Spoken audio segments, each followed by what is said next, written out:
Syed Sameer Singh supreme court ఉత్తర్వులు ఇచ్చి అక్కడ ఉన్నది వివాదాస్పదమైన బాబ్రీ కట్టడం కాదు, రామ మందిరం ముందు నుంచి ఉందని చెప్పి తీర్పిచ్చినాక కూడా వీడు ముస్లింలను రెచ్చగొడుతున్నాడు.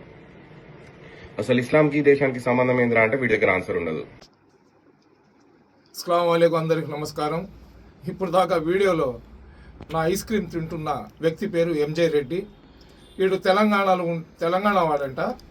తెలంగాణ నుంచి బతుకు తెరువు కోసం అమెరికాకి వెళ్ళి ఉన్నాడు. అమెరికాలో వీడు ఏంటంటే వ్యభిచార గృహాలు నడుపుతాడు, అదేవిధంగా డ్రగ్స్ వ్యాపారం చేస్తాడు, వెపన్స్ కూడా అమ్ముతుంటాడు. వీడు అక్కడ ఉన్న నీగ్రోస్తో కలిసి అసాంఘిక కార్యక్రమాలు చేసుకొని బ్రతుకుతుంటాడు. ఉదయం లేస్తే ఈ యధోకి ఏంటంటే భారతదేశాన్ని విచ్ఛిన్నం చేయాలా, కులాల మతాల మధ్య చిచ్చు పెట్టాలా, ముస్లింల మీద పడి ఏడవాలా, అది తప్ప వీడికి వేరే పనే లేదు.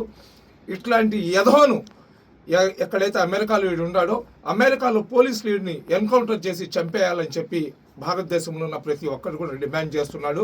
ఖచ్చితంగా వీడు చేసే పనులు ఏదైతే ఉన్నాయో ఇది ఏదో ఒక రోజు అమెరికాలో ఉన్న పోలీసులకు తెలిసి వీడిని కుక్కను చంపినట్లు చంపి వీడికి పురుగులు పడిన శవాన్ని వీడి శవంలో పురుగులు పడతాయి. ఆ పురుగులను భారతదేశానికి అమెరికా పోలీసు పంపించే రోజులు తొందరలో ఉన్నాయి.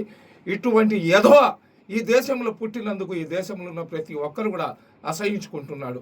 వీడు మాట్లాడితే ఇస్లాంకు భారతదేశానికి సంబంధం ఏందంటున్నాడు. అరే లఫ్ఫుట్ ఎదవా, అరే పాలేరుకి పుట్టిన ఎంజే రెడ్డి ఎదవా, ఇస్లాం అనేది ఒక భారతదేశానికే కాదురా, మొత్తం ప్రపంచంలో వచ్చిన మొట్టమొదటి ధర్మం ఏదైనా ఉందంటే అది ఇస్లాం ధర్మం. అది గుర్తుపెట్టుకోరా లఫ్ఫుట్ ఎదవా. ఈ ఎదవకు ప్రతి ఒక్కరు కూడా ఈ వీడియోను షేర్ చేయండి.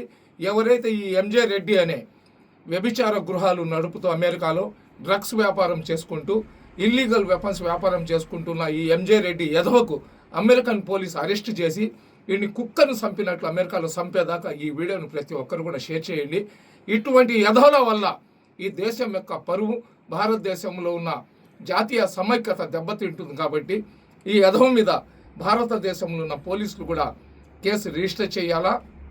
అదేవిధంగా భారతదేశానికి సంబంధించిన సున్నితమైన విషయాలను విదేశాలకు అమ్ముకొని బ్రతుకుతున్న ఈ యధవను భారతదేశంలో ఉన్న పోలీసులు, అమెరికాలో ఉన్న పోలీసులు కూడా అరెస్ట్ చేయాలని డిమాండ్ చేస్తున్నా. అస్సలాము అలైకుం. జై హింద్, భారత్ మాతాకి జై.